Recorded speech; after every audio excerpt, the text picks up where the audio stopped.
Hello everybody and welcome to my channel. It is Friday night and Belarus continues to be in a tumultuous situation. The situation has not been improving, the protests continue, there's still huge turmoil. However, the tune of Lukashenko changed tremendously. Suddenly he released Wagner mercenaries back to Russia, even though he made a huge farce about being arrested in Minsk and how Russia was trying to interfere and cause all types of disruption and almost another Maidan in Belarus. However, the tone is completely different now. He also released a lot of protesters that were arrested, which was exuberant numbers that were arrested during the protests this week.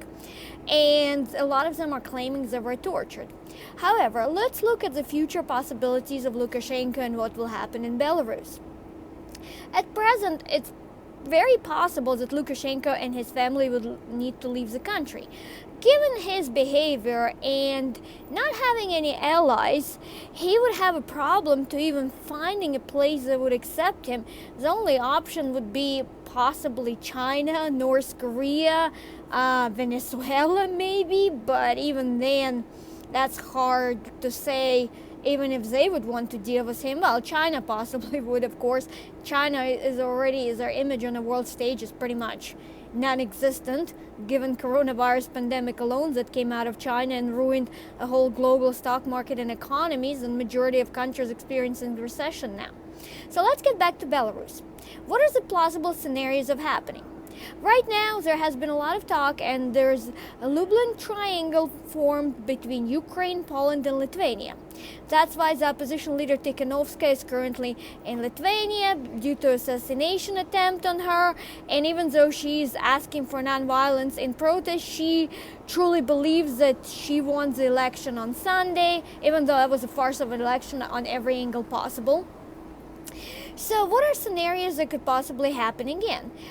Viktor Babariko, who was detained, so he became non-eligible to run last Sunday. He could be a strong contender. He didn't have any conflicts with Russia. He's not exactly a pro-Russian candidate because at this time, Belarusian populace will highly likely not want to have a candidate that's purely pro-Russian or pro-Kremlin puppet.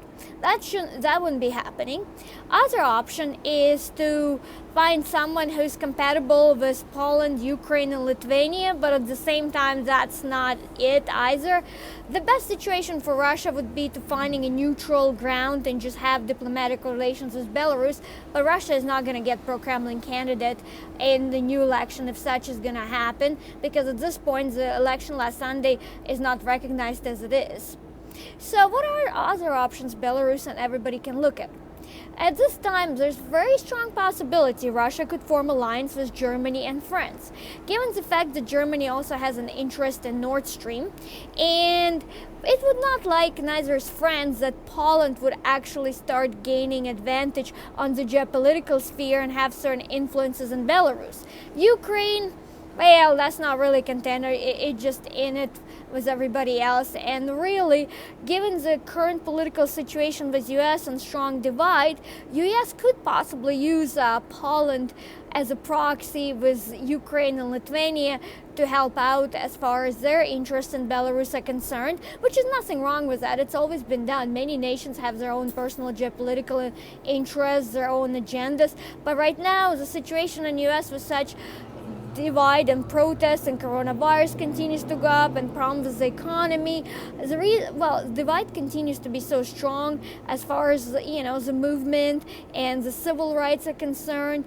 The best scenario would have been if current U.S. President Donald Trump said that he's not going to run again in the November election. That would possibly change the trajectory, and the protest and the divide would be in margin smaller, and especially if a new Republican candidate, which will be closer to the center, would have been running on behalf of the Republican Party in the November election. But given Trump and how he is, it's not going to happen. He's definitely going to be the contender in the November election, even though, given the polls, Biden is going very strong. He just announced this week that his vice president pick is Kamala Harris, even though she has certain controversies, but she still has her presence, has her base, and has her support, and I'm sure Democrats would be throwing their support behind both of them just so Trump won't be reelected second term.